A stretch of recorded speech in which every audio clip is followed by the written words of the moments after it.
What up, what up, what up, what up? What's the good world?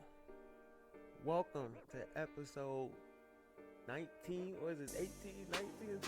I lost track of what episode are we on right now? We're on episode 19, toughest balls on this Sunday, November 3rd. We in November. This year almost over, man. We about to get into it today, man. We gonna get into some NBA, some MLB, the World Series, NFL, and we had fight night last night, college ball yesterday. Man, I got my boy, the freaking Puerto Rican. Yeah, he's all with me today. We were waiting for Sis, but I don't know. He's probably out there celebrating that Dolphins win. He's probably out there celebrating that Dolphins win. I don't know where he's at, but we're going to get this party rolling with my boy. He's in heaven right now. He's eating fish. The Dolphins got their first win of the season, so he's probably out there partying with all those Dolphin nights down there in Miami. So yeah, we got man, we got freaking Puerto Rican here. Yo, I'm here. Let's go. Let's get this show rolling. Ready, so like, where we going to start, bro? I mean, it's a lot happening this week, man. Yo, wherever you want to start, that's where we start, baby. Let's roll. Oh, man, well, let's go ahead. I want to talk about that World Series, man. Okay, okay. And I believe Jay owes us on a bet there from it, because I'm waiting for my steak dinner, Marcus. yeah. I feel you. I told him make mine fish. So give me a nice fish dinner, and I'll accept that. So yeah, we had the Game 7 of the World Series, man, and it went down, man. That was a good game. It started off slow for the Nationals, and then they roared back into the game and took it over, and that was it for the Astros. It came out the way we thought, Randy. So what you thought about that win for the Nationals? And like I said in the last episode, the home team lost every game. That's Remember? The first time that they said. Is that the first time that's happened? Right? I think so. That's the first time that's happened, and we were talking about how the payoff was a lot bigger if the series went 7 games. Yeah, man. But I just want to say something and throw this out there. I don't know what happened with the Houston Astros manager and Cole. Yeah. He never threw him. He never pitched him, and he was ready. Cole said he was ready to go. He didn't know why he didn't come into the game. And right after this game got over, Garrett said he was done with the Astros. Wow. So, well, I heard people were saying they should have let Greinke stay in a little longer, but it's game. Yes. But this day and age, that's what these managers do. They pull them quick, and they don't let the starting pitcher get back into the game like they used to. That's what made baseball back in the day. You let that starting pitcher stay in, and he's able to get you through at least 7 innings. Sometimes 8 or 9. Yeah, sometimes 13 back in the old days. Yeah, they will stay in the whole game. So, but this is a different day and age. To me, it's just it says you don't trust your guy. That's what it looks like to me. But I don't know. They look at analytics and all these things these days. But I thought it was a good game. I was glad because of course we're Houston Astros haters. So. We were glad to see them go down. What you think is the next move for the Astros? Like they got some things to fix over there, don't they? Yeah, their offense is going to stay intact, but they have to sign Coles. They're going to be in the need of pitching just like the Yankees are. Yeah. Because Verlander's getting up on age. If they don't sign Cole, all they have is Greinke. So. It's going to be rough and tough for him, and I was happy today to hear some good news from the Yankees that Chapman signed an extension. Yeah, he wanted his extension. Yeah, so we got him to 2022. Yep. Now the Yankees, what they need to do and I don't care how they do it. They need to get it done. They need to sign Strasburg, and Yes. they need to sign Cole. If they get those two players in pinstripes, the Yankees win the World Series next year, hands down. Well, I hope they can get both, at least Cole. I hope that they can get Cole, but both will be. Yeah, I think we need more than one. Like everyone else, all the experts, they're saying, oh, they need at least one. I say you need more than one. Yes. You need more than one superstar starting pitcher. So hopefully the Yankees can get that done. Like you were saying, the Astros. They're gonna make moves. And what's going to happen with the Nationals with Rendon? He's expected to get paid too, right? Yeah, I think that team will stay intact. But one thing about them is that kid Soto, I think between him and Gleyber Torres, I think they're the next two superstars in baseball. And one's in the National League, one's in the American League. Soto, the kid's a five-star tool. So is Gleyber, and they're the future of right now. As I can see, those two guys are the future of baseball. Yeah, man, it's impressive, man, what the Nationals were able to do, and with having the lowest payroll in baseball, that's impressive, man. It really proves that teamwork really still works. You see it in the NBA, you see it with baseball, you see it in hockey. And they won without a superstar, Marcus. Yeah, exactly. They let their best athlete, their best player, probably one of the best players in baseball, go, and still won the World Series. Which is, I mean, to everybody and to me, that's amazing. Yeah, man, that's unbelievable, man. But yeah, it's still exciting time, to be a baseball fan. Hopefully our Yankees can get it right. Get it done. Yeah, get it done. We need to get it done. We haven't won one in a while. We need to get it done as soon as ASAP. I mean, as soon as possible. I mean, we have to. I mean, this is the first decade that the Yankees haven't been in a World Series, I believe, since like what 1908 or 1990. It was early 1900s. Yes, since 2009. And we need to win. We need to win one. We're spoiled in seeing the Yankees win championships after championships, and they haven't won. They've been teasing us for the last 10 years. They haven't won one in a while. It's time for them to man up and bring a title home to New York. Yeah, with everything going on with New York and all the sports, especially with basketball and we won't get into that.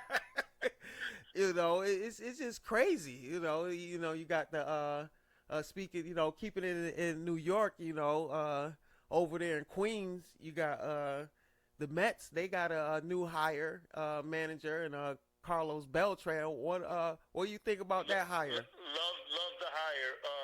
Beltran a few years ago was in the running for the Yankees job. Yeah. He knows baseball. And these managers now, I mean, the manager of the Nationals, Martinez, he's Puerto Rican from the island. Yeah. The year before that, the Red Sox manager.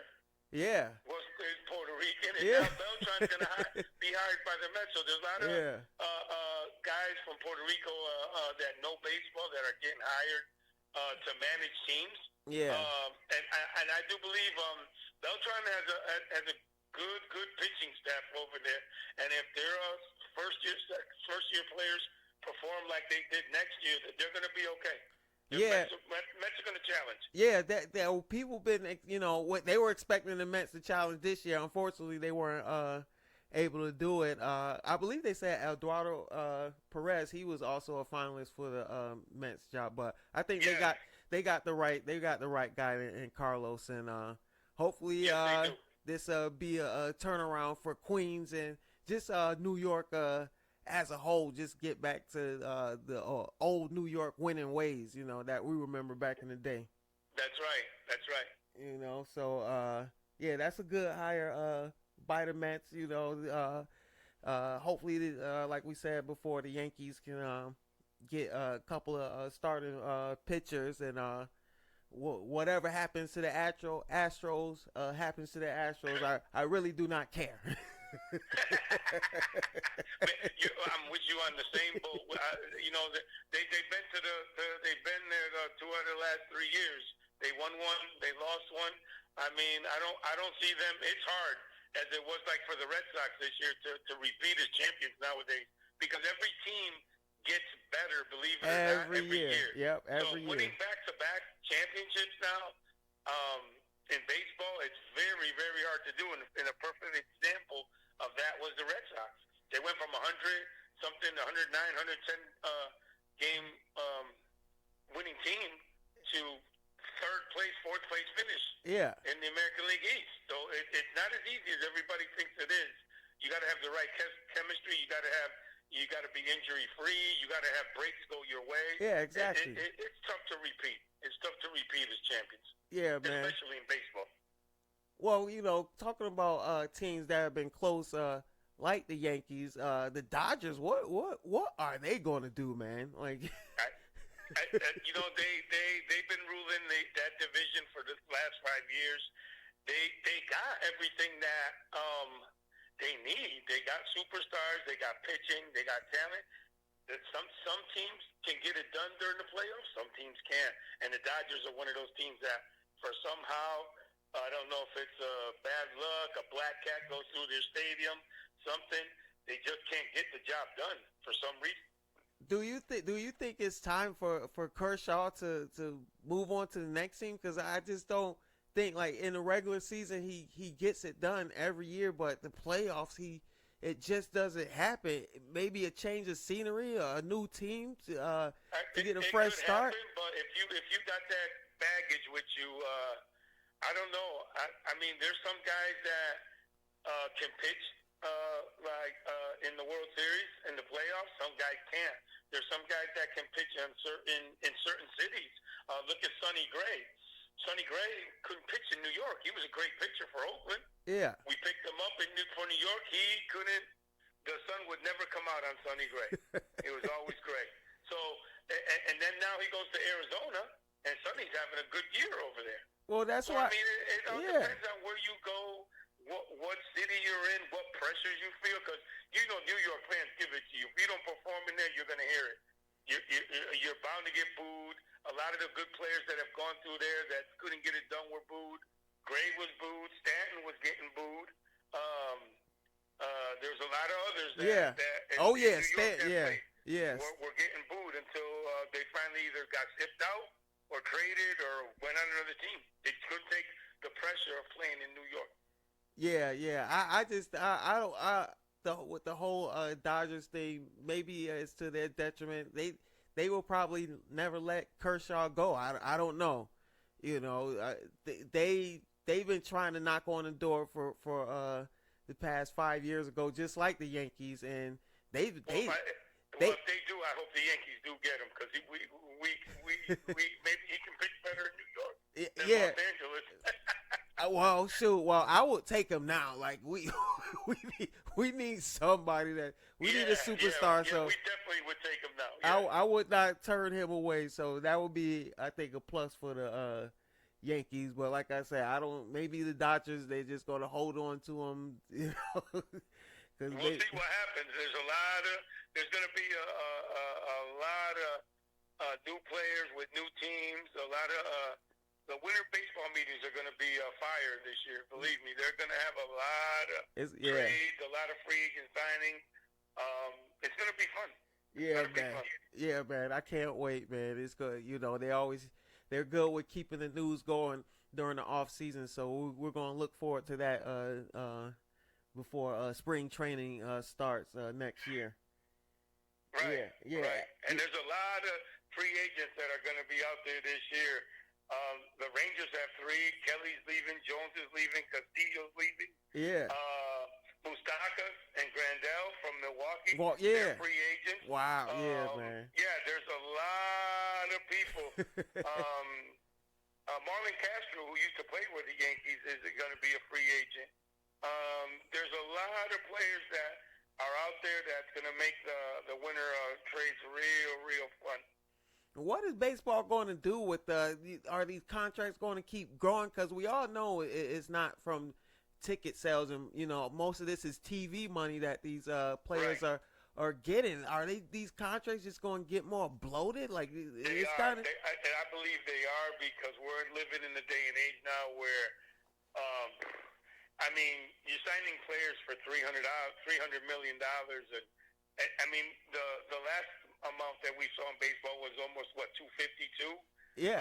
Which started with Alex, and then it went up to $300 million for Stanton, and then now these guys, Bryce Harper and all these other guys, and now the pitchers are going to want, like Strasburg and Cole. They're going to demand at least $200 million contract for 4 or 5 years, 6 years. And remember that all this money is guaranteed money. Yeah, it is guaranteed. Baseball is guaranteed money. It's not like that you get it, and if you're hurt, you don't get it. No, once you sign that contract on the dotted line, you get your $200 million. Just like the NBA. It's just like the NBA now. So I do believe that these contracts are going to keep going up and up and up, and the prices for the superstars are going to be going up. I mean, it's ridiculous, because I think nobody's worth $300 million. Well, I don't know how long it can last, because we all know during the regular season they have trouble getting eyes on their product. The postseason isn't a problem with them. It's the regular season, and young people don't want to sit through 4 or 5 hours of watching a regular season game when you have 160 plus games during the year. What can they change?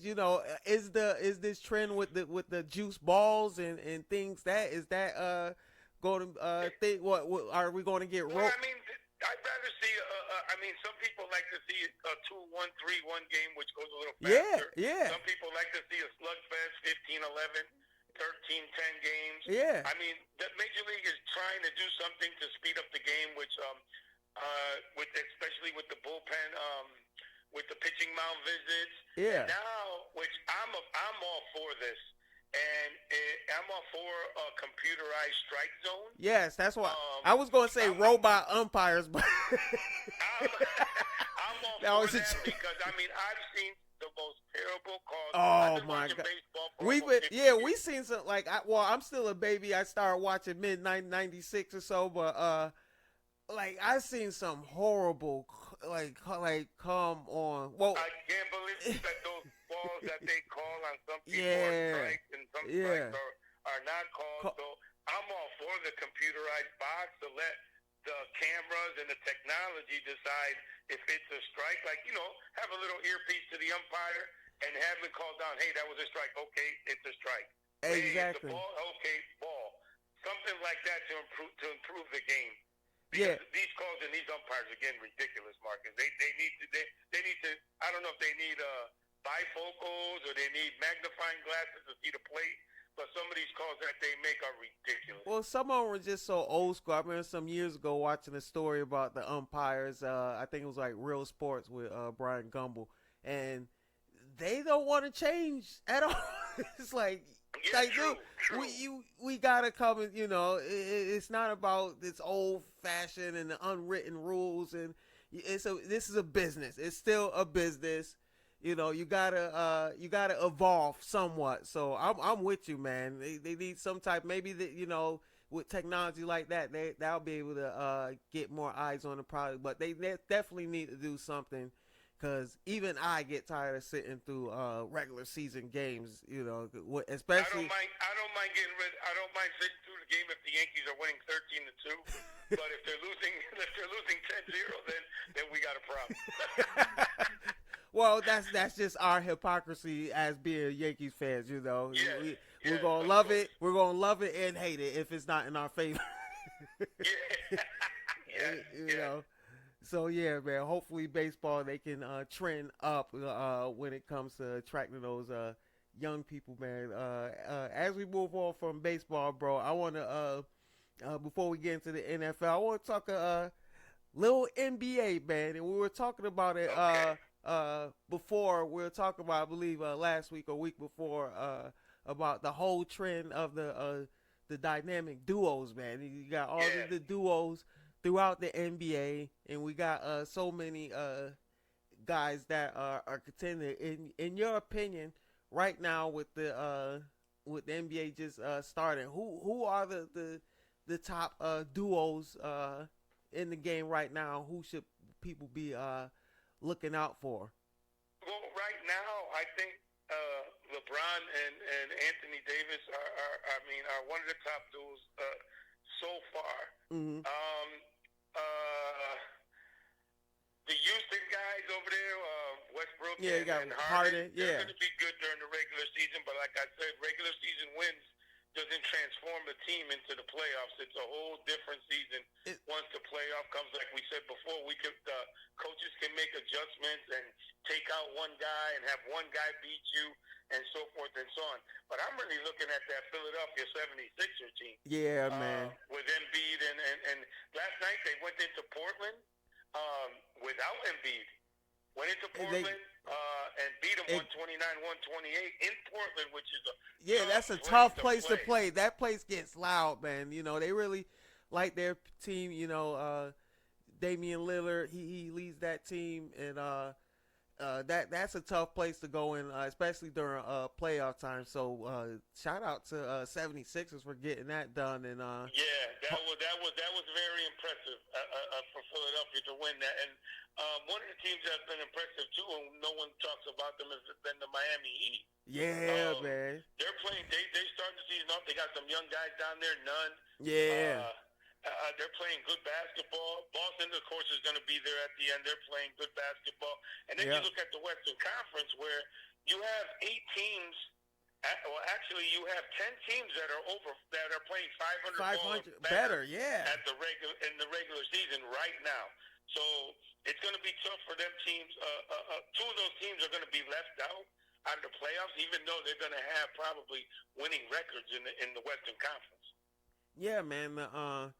The Western Conference is great. I think both conferences are pretty good. You know, of course, people, you know, the West is a little more flashy, but you know, I think people, you know, you can't sleep on Milwaukee and Boston, and like you said, the Miami Heat. It's exciting in both conferences, man. I'm glad to be an NBA fan now, you know, because remember in the early 2000s, man, it was it wasn't all that, you know. Now they changed. Now they changed, you know. Well, they got some trouble in China with their with whatever going on over there, but they sure have become a worldwide product, and you're getting these players from other countries. And talking about players from other countries, that's a dynamic duo people should be looking out for too. In Dallas, you got Doncic and Porzingis, you know. Yeah, and with the other guy there, whatever his name is, Luka. Yeah, Luka Doncic. Luka Doncic. Luka Doncic. Man, those guys are going to be good.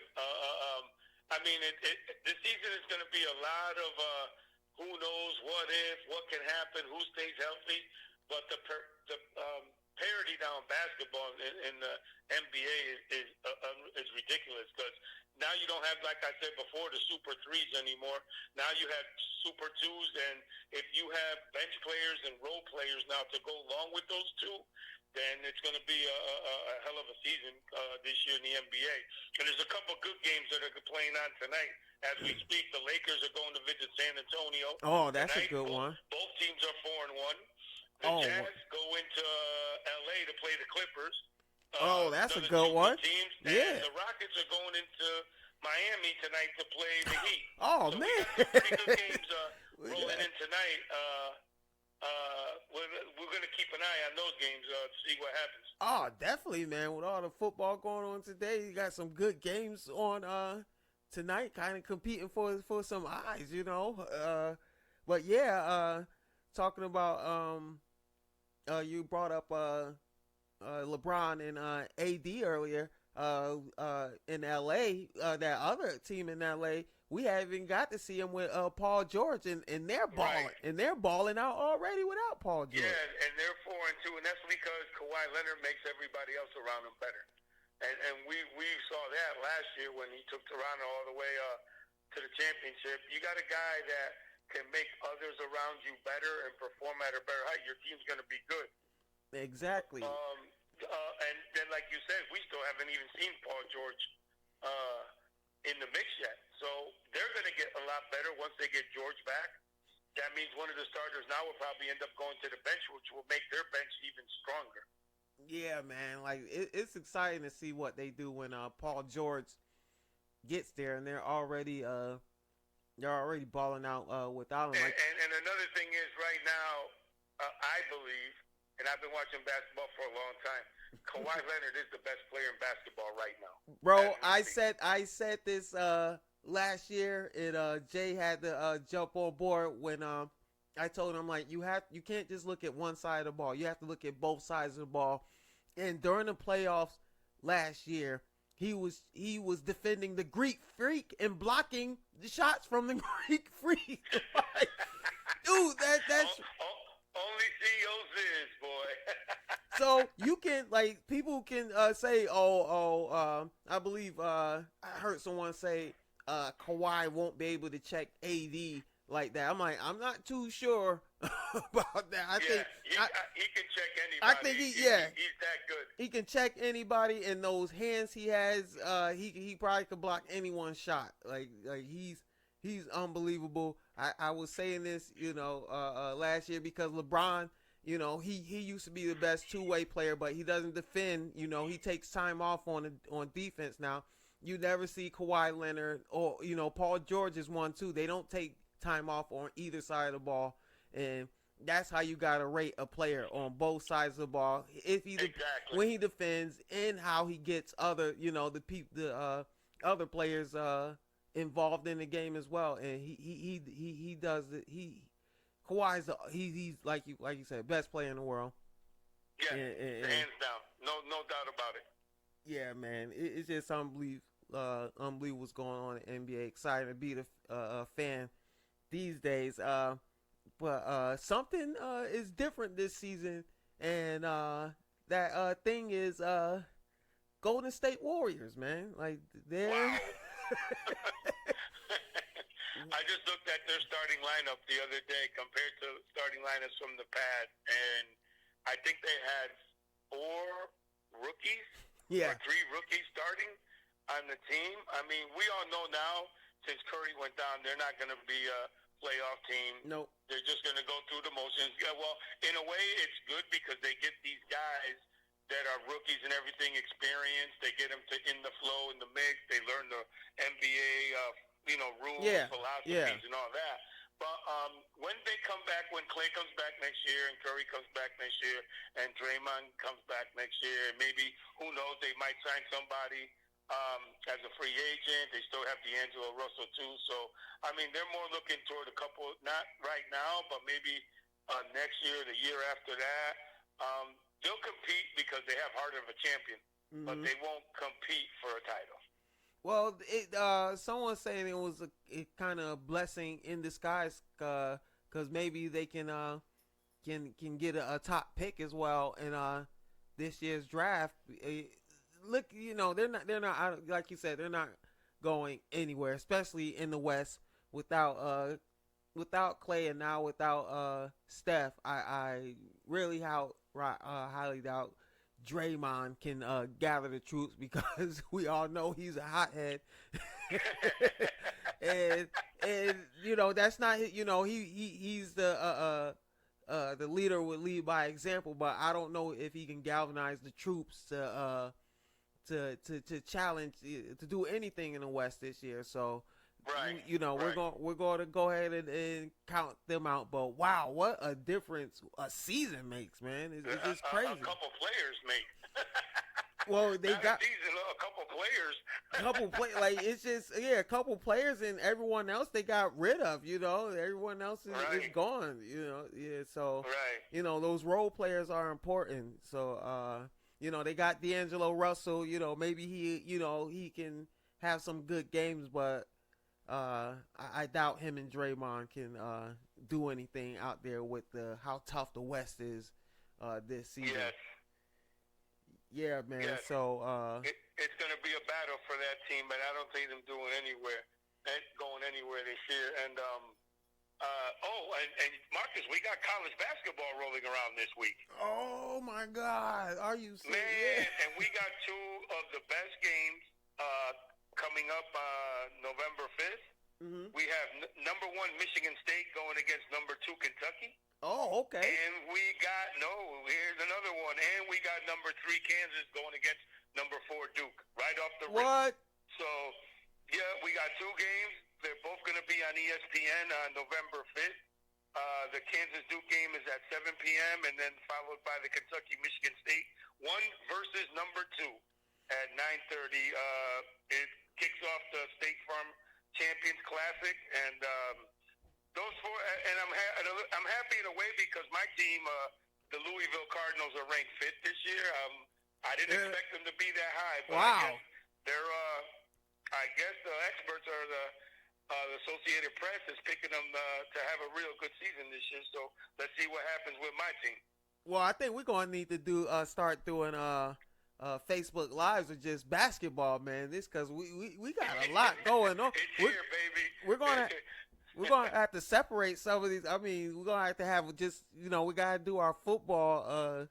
Just NFL and college ball. We're gonna have to figure out this schedule now that college ball is started, man. Oh, that's exciting, man. I can't wait. Yeah, me neither, because I love watching the college game. Well, it's just more of a team, a game when you talk about college ball. And my son plays AAU, and the coaches always say they don't want the kids watching NBA. They want them watching college ball because college ball is a team game. You get to learn the. Not only that, but these guys, these are practically teenagers, young adults that are showcasing their talents for the next level. Exactly. So they're giving it their all, and every play, every defensive play, every offensive play, every jump shot, every layup. These guys are giving they're all 24 hours, man. That they're on the court, that they're playing to further their careers. Yeah. So it's more fun for them to watch that than it is for a bunch of millionaires that already went through what they went through, got paid, and are playing for a contract wise. But the contrast between NBA and college ball, when you talk about the ball movement is just that ball is bouncing around in college ball, man. It's just more exciting. Yeah, you don't know who's going to take that shot, and it's more of a team game. It's more exciting. They got more energy. Running up and down that floor, man. But yeah, man. I mean, they're starting this week in November. March will be here in no time. Yeah. March will be here in no time. It goes fast, and the faster it goes, the older we get, Marcus. Yeah, man. So I got set my DVR reminder for those games on Tuesday night. I believe you said right, November 5th. November 5th. Yeah. So yeah, we're gonna definitely check that out, brother. Yeah, man. We're gonna move on from the NBA, and of course today is NFL Sunday. You got your game going on right now, the Lions and Raiders. Yeah, the Lions and the Raiders were up 17-14 in the third quarter. It's been a good game. I expected it to be a little shootout, and that's exactly what it is. But we had some exciting games, man. We had the Steelers and the Colts earlier. The Steelers won 26-24, and Vinatieri missed a field goal, a game-winning field goal. He did it again. He missed it. Left, had a chance to have the Colts win the game. So the Steelers have bounced back now after starting the season slow. They're 4-4 now. They've reached 500.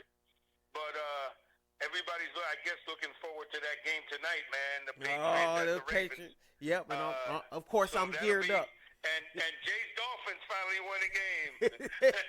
They got their first win. Let's send a shout out to CEO Sid, man. Congratulations, man, for winning your first game. I know you're happy. I know you were at the game today. You took that ride back. That ride back today was probably sweet. Man, I hope that he's probably still he's probably still at the stadium talking his ass talking his ass off. I wouldn't be surprised if he has field passes, man, down there, and he's enjoying himself on the field. But check this. My wife is happy too. They won their first game of the season. I mean, anytime you win a football game in the NFL is sweet, man, and they did it. The Eagles kept rolling today. They beat the Bears 22-14. Yeah.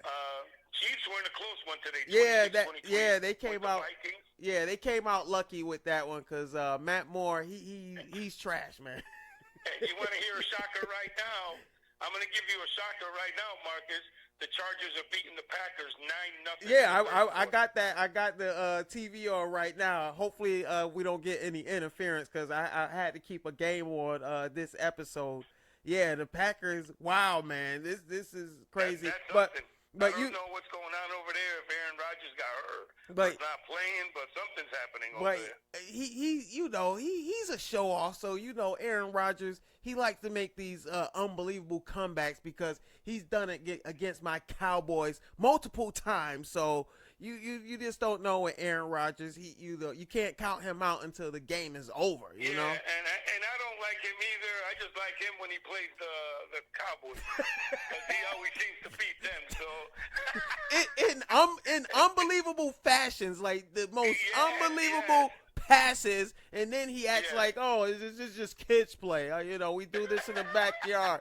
Like, he's so smug, man. Like he's so good and smug. Like he pisses me off, man. I just can't say it. And another thing we haven't talked about, but we will, is, man, what's wrong with the Cleveland Browns, Marcus? They're losing to Denver 17-12 at Denver, and I don't know, man. It goes to show you that you can have all the talent in the world, and if you don't play team ball, man, if you don't get accustomed to your teammates and do it with each other and everything like that, you will never win. You can have an all-star team. If you ain't got no chemistry, you'll never win a championship, man. Yeah, because I don't think it's coaching. Like maybe they make. I do believe it is. I'm sorry to cut you off. I do believe it's coaching. I don't think this guy that they hired was the right man for the job. I really don't. I mean, you get a guy over there like Bill Parcells, for example, or Jimmy Johnson, or somebody that knows football. I don't think this guy was ready to take the horns for this team with the talent that he has. He wasn't ready. I guess it was a mistake by the Browns manager office not to have this guy as their coach. Well, it kind of sounds like what's going the same thing with the Jets and Adam Gase, because they, it's the same story with the talent, and these teams are not producing like they should. Right, and it's all about chemistry, man. You got to have chemistry. You got to have your players get along with each other. You got to have, you got to have the grind, the effort, the heart to win football games, man. And I believe that Cleveland thinks that it can win just on talent alone, man. And that doesn't cut it in the NFL. You can't win on talent alone. There's a couple games that you might get away with that. Yeah. But all in all, you ain't gonna win a chip if you don't have no chemistry. And the coaching is a big part of it. Yeah, and it's crazy. They have all that talent, and they don't even have their star running back and Kareem Hunt there yet. He should be showing up sometime this season as well, shouldn't he? Yeah, I think he was supposed to come back today. I'm not sure, but who knows with that team, man? I know they're not going to go anywhere this year unless they go on all of a sudden decide to go on a what is it, 7-game winning streak or something, or a 10-game winning streak? And then by the way it looks at it today, that's not happening. No, I don't think that's going to happen. And they brought that up today with the Jets as well. It's like, hopefully they can turn this around. I'm like, I don't think there's no turnaround this season at this point. Yeah. Yes. Yeah, man. So you had the Jets lose to the Dolphins. Your Raiders are still up on the Lions. They're tied now, 17-17, baby. Yeah, man, and we got the Chargers up on the on the Packers, and tonight we got my Patriots going against those Ravens. This is the first. That's gonna be a good game. That's gonna be a good game. I'm thinking maybe if there was a game the Patriots might lose, it might be tonight. Yeah. We'll see what happens, man. I expect a great game. I'm going to see what kind of quarterback this guy is tonight for the Ravens. I mean, we'll see what happens, man. I just want it to be a good game. I know you're a Patriots fan, and I'm a Patriot hater, so I hope that I just hope that some way or another the Ravens pull out this victory, Marcus. I'm sorry to tell you, but hey, I don't expect nothing less from you, brother. You gotta stay consistent. You know what I'm saying? So, yeah, man, this is the. I want to see what Lamar Jackson can do against this Patriot defense, and let's see if he has matured, or has he taken that step, or does he still have a long ways to go? We're gonna find out tonight, though. We're gonna find out tonight. Well, I think one thing with this Patriots defense, you can still run on the defense because we don't really have a dominant front seven. The defense is basically all secondary. You know, it's all secondary, and getting these interceptions and able to get the turnovers. Because some people were saying that this is an all-time defense, and I even like you said, I'm a Patriots fan, but I don't know if you can say all-time when you don't have a dominant front seven, when it's just secondary that's doing it. What you think about that? Well, I mean, their defense has been dominant this year, man, and that's something that, I mean, they've had not dominant defenses, but they've had defenses where they needed to make a stop.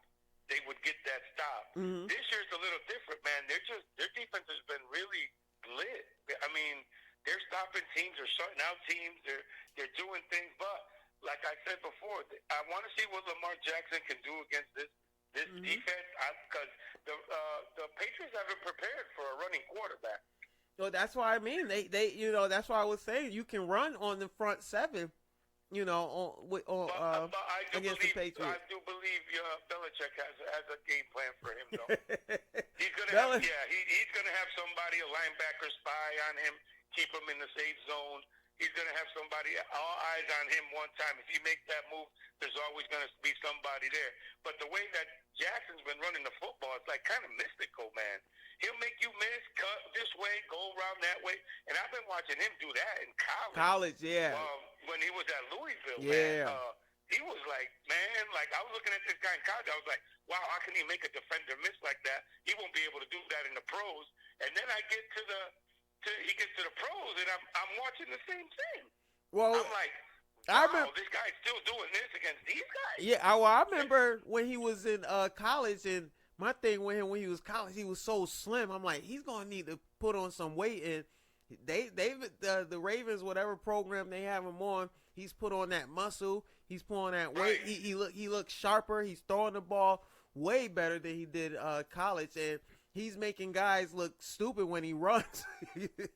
Hey, he's making them really look like dummies out there, boy. I'll tell you that. Yeah, and he has size to him now. Now he's dangerous. Yes. He's dangerous. So the Patriots. It's gonna be great. I'm expecting a great game, man. I just hope we're gonna see what this kid's made out of today. It's in Baltimore, so them fans are going to be loud. Oh, those yeah. Guys, the defense is going to be up. Both teams are going to be up for this game. Probably the Ravens more. But we're going to see what happens, man. Yeah, man. There's a lot of guys on that Patriot team that's questionable tonight, too, for the game, and just like the Ravens. So they have a few key guys. The Ravens have Marquise Brown, who's questionable. Maurice Kennedy, their cornerback, and Bennett Jackson, their cornerback, are questionable. The Patriots' Patrick Chung is the safety. He's questionable. Yeah. So there's a couple guys that Burkhead, the running back, is questionable. They have a few guys on both sides that might play, might not play. But we'll see what happens. It's going to come down to coaching because they both got great coaches. So let's see who's out coaches the other. That's what's going to happen tonight. Yeah, man, it should be a good game, man. So everyone should definitely check that out. We're gonna talk about a few more things before we get up out of here, man. We didn't bring up college ball yet. College football. Let's go, baby. Yeah, man, we had an exciting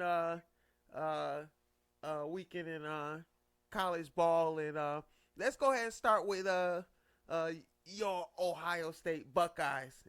Yeah, we had a bye this week. You had a bye this week. Okay, we got Maryland next week, so that should be a win for us. We got them at home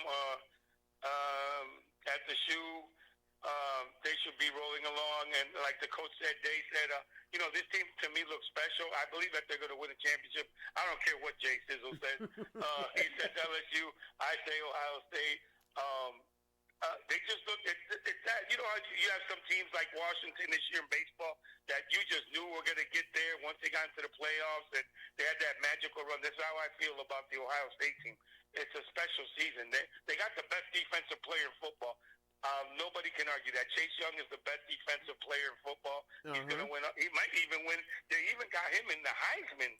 That's how good he is. They even got him in the Heisman talk. Yeah, you rarely see that for a lineman. Yeah, you rarely see that lately, but it's good that they need to do that more. We need to see more. There's a lot of guys, good guys on defense that should be up for the Heisman. Hopefully, this is a trend. Because I've seen Chase Young play this whole year, and I'm amazed of the things that he's done. He reminds me of Khalil Mack when he was in college, but better. I think twice is better. Wow. Because Khalil didn't get better until he got into the pros. Until he got into the pros. Yep. This guy is already there. This guy could start right now on mostly every defensive line in football, and I think he's going to be a beast. I'm hoping that the Bears keep losing like they did today because our pick just goes higher, so we have a chance to get him. Yeah.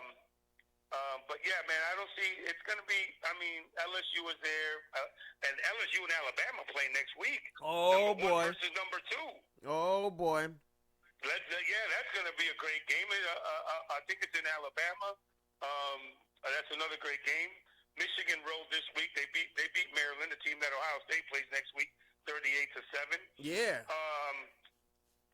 Georgia and Florida was one heck of a game. Georgia pulled it out 24-17. Yeah. And Miami, the Hurricanes, beat the nose, Florida State. Well, and, you heard the Florida State Taggart. Yeah, they fired. Yeah, he just got fired today.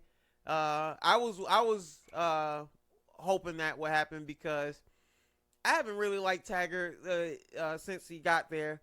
It's just when you see a coach and you know the tradition of Florida State, he didn't look like a guy that was sure of himself. You know what I mean? That team never really came together under him. So hopefully they're able to get a better coach in there because this has to change, man. This is not what Florida State is about. Florida State should be contending. I mean, we haven't been contenders since the last championship was 2013. Right. You know, it's been some time now. In Alabama, they still in the mix. You know, they seem like they're not going anywhere. Clemson's not going anywhere. They won big, 59-14. Although they played Wolford, but they're not going to go anywhere. And I tell you what, like LSU's gotten better. I'm looking for a surprise team. If any one of those top 6 teams go down for some reason, or there's upsets, because we're getting down now to where here come the real games now. You got LSU and Alabama. You got Penn State and Ohio State coming up pretty soon. Ohio State's playing Minnesota this weekend. That's another good game. But watch out for the Oregon Ducks. Yeah, man. I saw them, man. I watched some of the game last night, man, and their offense looks, they destroyed USC. Their offense looks real good. And that quarterback, Herbert, he's pretty good, man. he's pretty good. He threw for 225 yards, 3 touchdowns. I mean, he's going to be he's going to be high up there in the picks, man. Once he comes out from college to the pros. Yeah, man. It's just cool to see what's going on in college football, but FSU, they're gonna have to change with teams. It looked like LSU's gotten better. Georgia look like they're getting better every year. Is tough. Florida look like Florida's on their way back up to where they used to be when T.A.B was there, and right. And so I hope Florida State can turn around and get a coach in there, hopefully compete at getting some recruits, because it's crazy how every university just poaches these guys from Florida. When teams like Miami and Florida State and the Gators, they had it on lock for some time. Really, right. Florida State really had it on. Miami and Florida State had it on lock for years. Yes. And now we need those times to come back, because we need the ACC to besides Clemson, like you said, doesn't look like they go anywhere. We need the ACC to get stronger, to compete with the SEC and the Big Ten and all the other power conferences, man. All these teams are just getting better, and hopefully Miami and Florida State don't get left behind. Yeah, and the 2 big games to see next week, like I said, it's going to be LSU at Alabama, and I'm looking at that Penn State at Minnesota game. There's 2 teams in the Big Ten. Penn State will be 8-0, and Minnesota will be 8-0. We're going to find out how real Minnesota is next week when they face Penn State. So I'm going to look at those 2 games next week. Yeah. I'm not even going to bother watching the Ohio State game, because it's going to be over in the first quarter. They're 43.5-point favorites right now as we speak. Yeah. So that Penn State Minnesota game next week and the LSU Alabama, those are the 2 games to watch next week. College football, baby, 2019. That's what's up, man.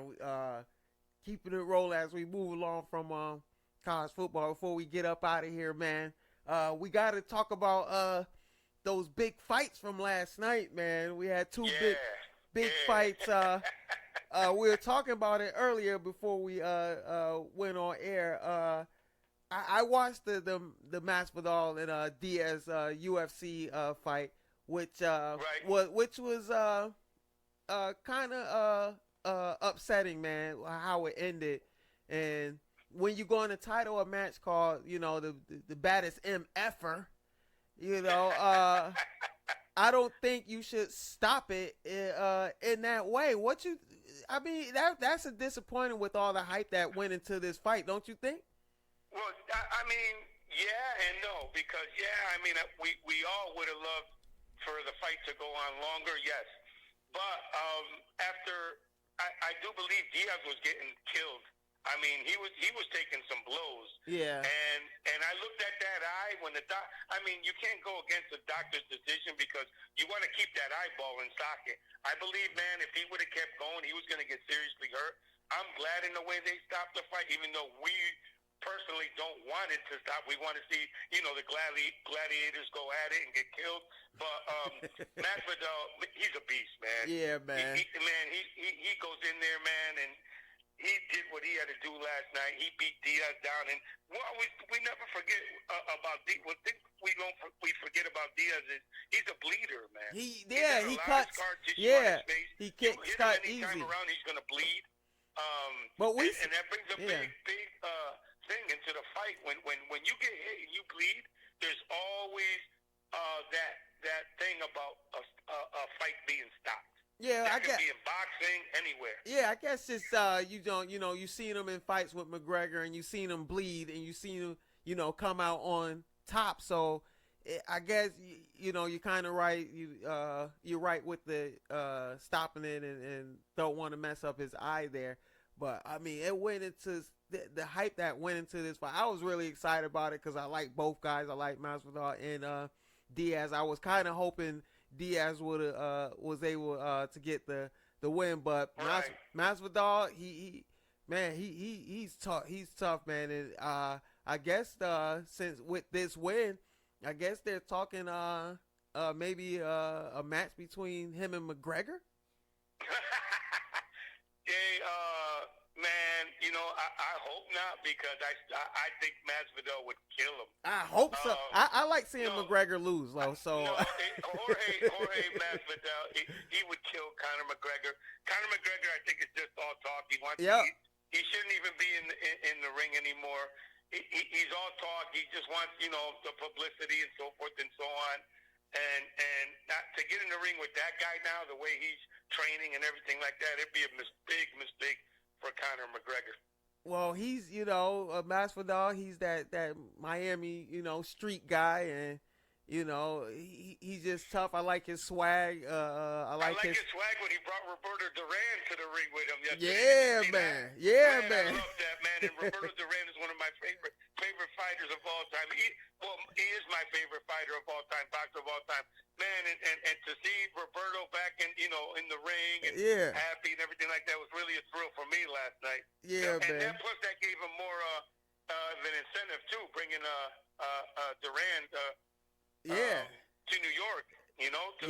Since the last time he was to the Garden. Yeah, exactly. So that was such a good look, man. So I don't know. I would like to see him and McGregor just because I know it'll be a big payday for him, and he deserves it, man. Masvidal deserves it. He had a long road, because when he first started, you like, who's this guy? He kind of looked funny, had the short hair, but he came into his own.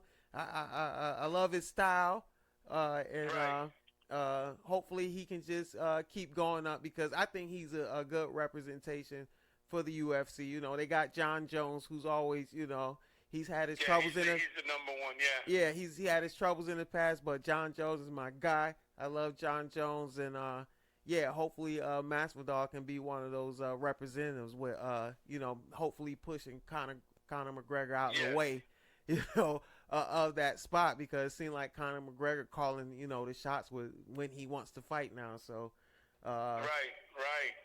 As we move on to the next fight. You stayed up for this fight. I was tired, bro. I couldn't stay up for this fight. So I'm gonna let you take the lead on this. What went down in the Canelo and Kovalev fight last night? Well, I think it was what went down was that Canelo was a superior boxer, and Canelo just waited for his chance to get to Kovalev. He was just pacing himself. Mm-hmm. Like I said, I'm not a fan of Canelo after the me either. After the meat thing. Yeah, they found the steroids or whatever in his body, and but the guy's a great boxer. Yeah. He got a Kovalev guy who was, I think, is going past his prime. Got him on his downside. It would have been a better fight if it was the Kovalev of 6 years ago, or 7 years ago. Yeah. Then we would have been talking about a fight. Now, and plus some of these boxers get to pick and choose their opponents now. Yeah. It's not like it's like Canelo was like, okay, I think I can beat this guy now. Yeah, exactly. Go up and wait and beat him, Yeah, exactly. But for right now, I think we're probably going to see probably with Canelo a Triple G third fight. That's what that's what the people want to see. They want to see because I really thought Triple G won the first fight. Yeah, he won the first fight. He didn't win the. I think he wants to go where where the money is at, like all boxers. So, but last night's fight, Kovalev fought a good fight. He stuck to his game plan. He threw the jab through the whole fight. It's just Canelo finally caught him upside the head with a right hook. Then he hit him again with a left and another right, and that was the end of the fight. Yeah, man, but I didn't expect much because, like I said, I wasn't really excited about this because I knew this was kind of a definite win for Canelo, and like you said, they're going to look like they're setting up for Canelo and Triple G Part 3, and I don't know. Triple G's getting older. He barely won he should have lost his last fight. Yes, and yes, he should have. I don't know. Yes. Is he going to get faster because Even though I mean, we thought.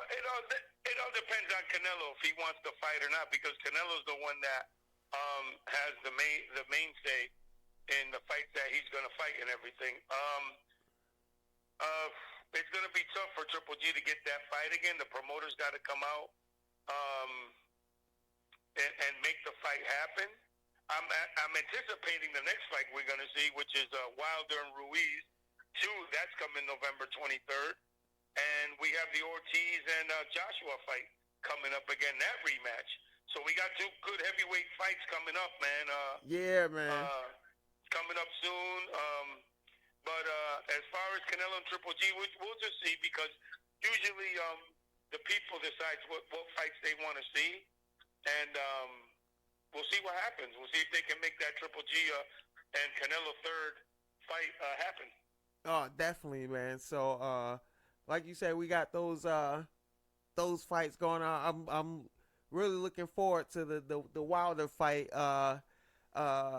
Hopefully, Wilder can get the win again. But he I want to see him fight Fury again. Yeah.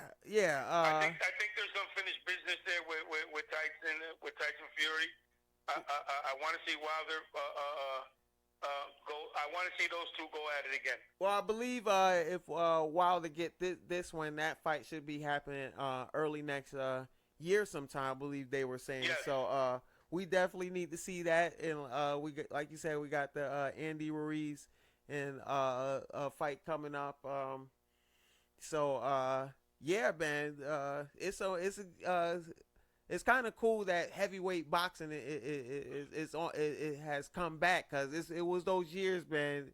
It was no heavyweights, and it was horrible. You know, it was horrible. You had the Klitschko brothers ruling for all those years, which it was boring. It was boring time for heavyweight boxing when the Klitschkos were on top. But yeah, you got some exciting fights in the heavyweight division now, man. Yeah, man. Yeah, man. It makes for good boxing, man. Boxing fell off a little bit. Yeah. You know, because of all the controversy with the judges' scores and the decisions and everything like that. But it's starting to make a comeback, and Canelo, Wilder, and these guys, they can make boxing go back up to the top, man, because UFC is starting to steal their thunder. Oh, man. they stole it, bro. They've been stole. Yeah, They've been stole it. In the night. Yeah, so that's why they have to come out with these big fights. That's why you see these companies like the Zone, they coming out.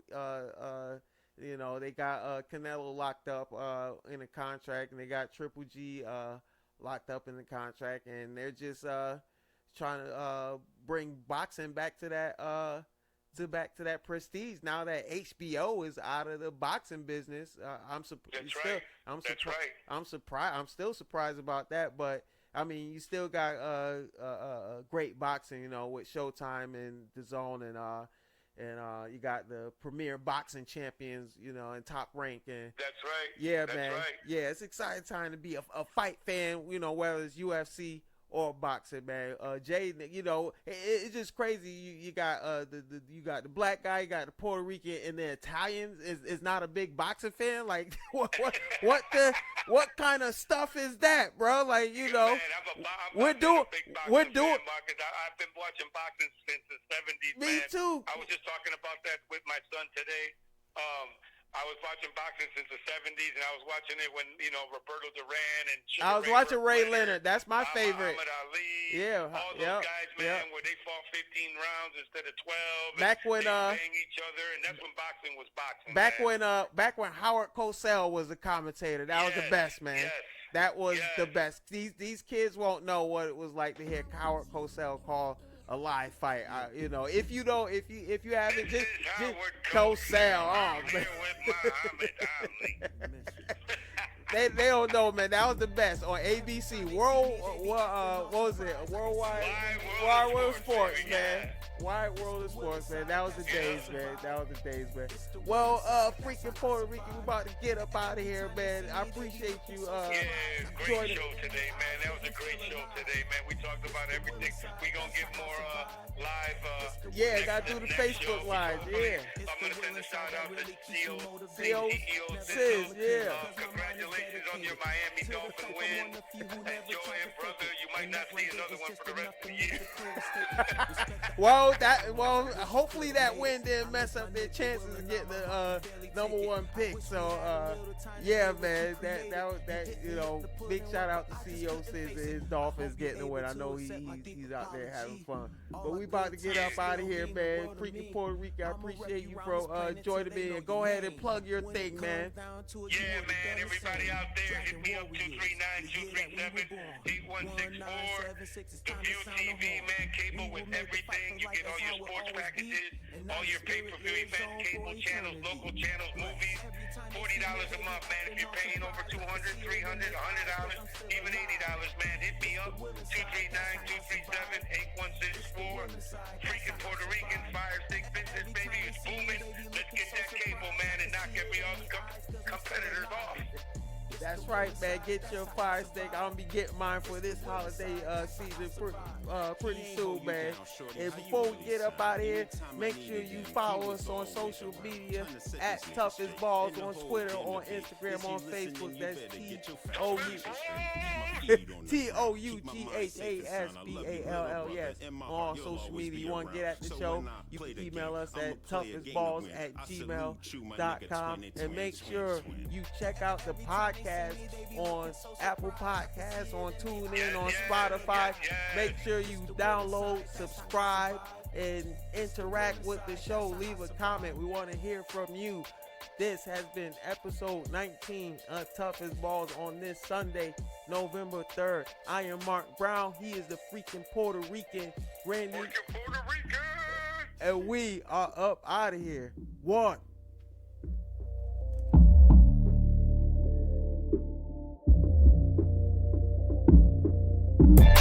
Every time they see me, they be acting all surprised. I can see it in their eyes, cause I'm still alive. It's the will inside, that's how I survive. It's the will inside, that's how I survive. Every time they see me, they be looking so surprised. I can see it in their eyes, cause I'm still alive. It's the will inside, that's how I survive. It's the will inside, that's how I survive.